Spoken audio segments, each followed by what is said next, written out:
Bien, nos acompaña Betania Blanco.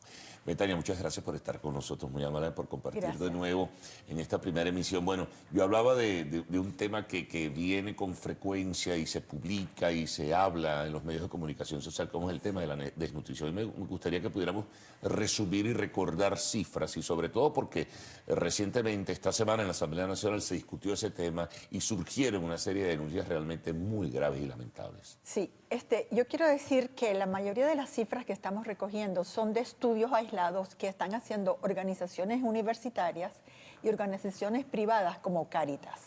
Por otro lado está la Asociación Venezolana de Derechos, la ODA, de alimentación, que también está viendo focos de desnutrición y alimentación infantil. ¿Por qué se está haciendo eso y no lo regular? ¿Qué sería lo regular? Lo que venía por muchos años haciéndose, que es el SISVAN, Sistema de Vigilancia Alimentaria y Nutricional, que era sumar la cantidad de niños de bajo peso, de desnutrición, que aparecen en todos los ambulatorios, en los hospitales, y así se ven tendencias. ¿Y eso lo centraliza el Ministerio de Salud?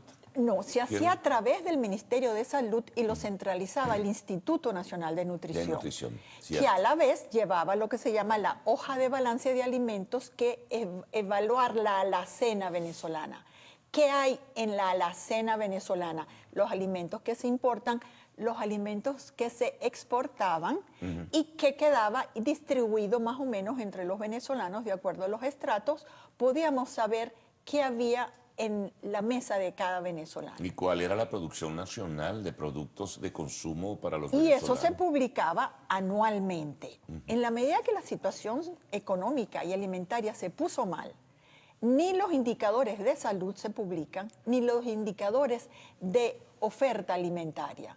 Entonces, por ejemplo, salió el estudio de ENCOVI, que lo hicieron las universidades, la Universidad Católica, la Simón Bolívar y la Central, para evaluar qué estaba pasando, y para el año pasado, en el 2016, publicaron datos del 2015, donde el consumo de alimentos se había reducido a 1/3.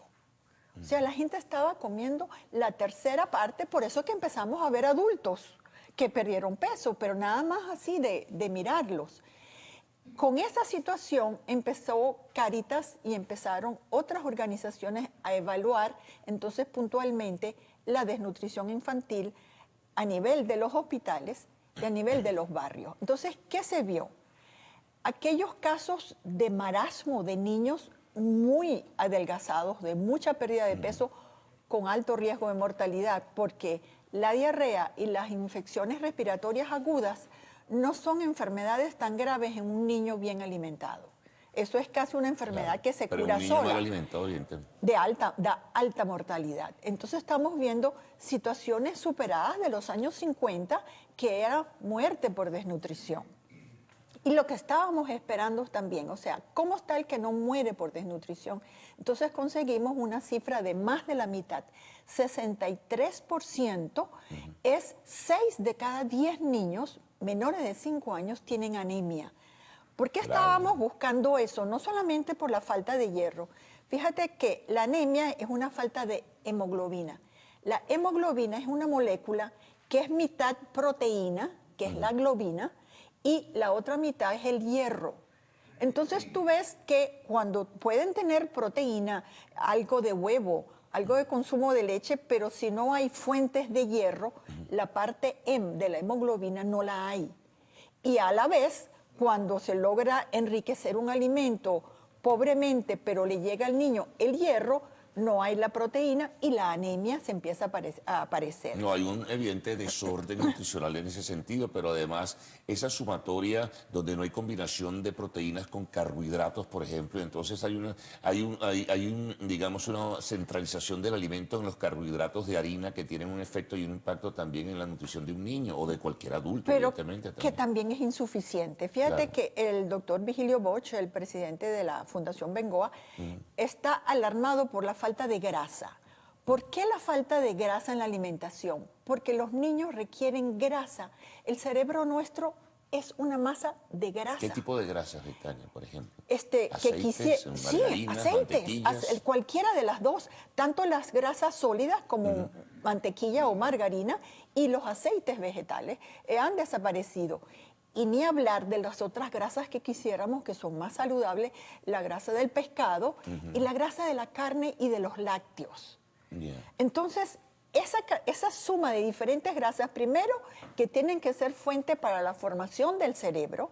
Segundo, en la mujer embarazada es importantísimo. Entonces, estaba diciendo el estudio de Cáritas, la desnutrición en menores de 6 meses que deberían estar lactados.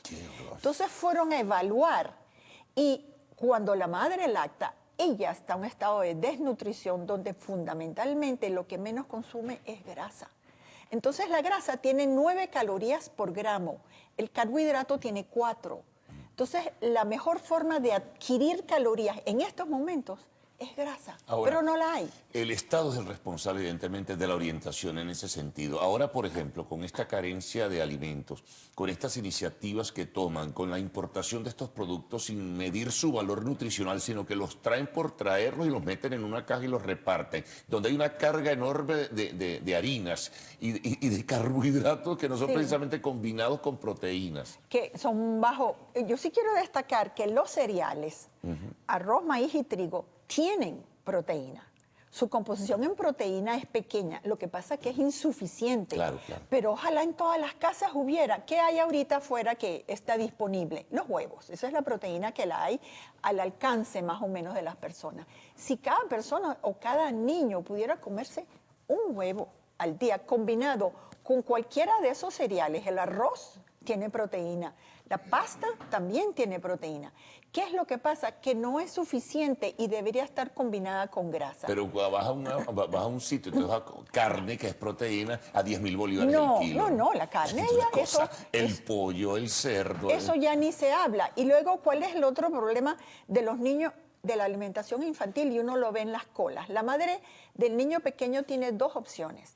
Dejar el niño solo en la casa al cuidado tal vez de un hermanito para irse a hacer la cola, o irse con ese niño 4, 5, 6 horas a hacer la cola para la búsqueda de alimentos. Y lo que tú decías, la adquisición de alimentos se está haciendo sin criterio nutricional. Tú de repente ves salsas de tomate. ¿Quién quiere salsa de tomate si no hay la pasta?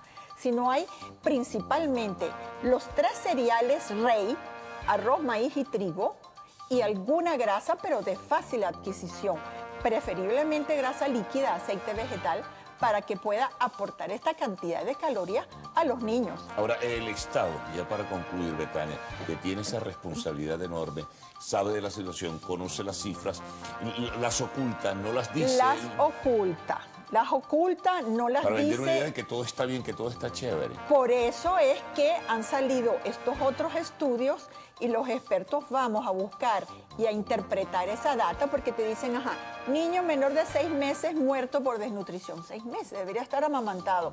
Vamos a ver, ¿dónde está la mamá?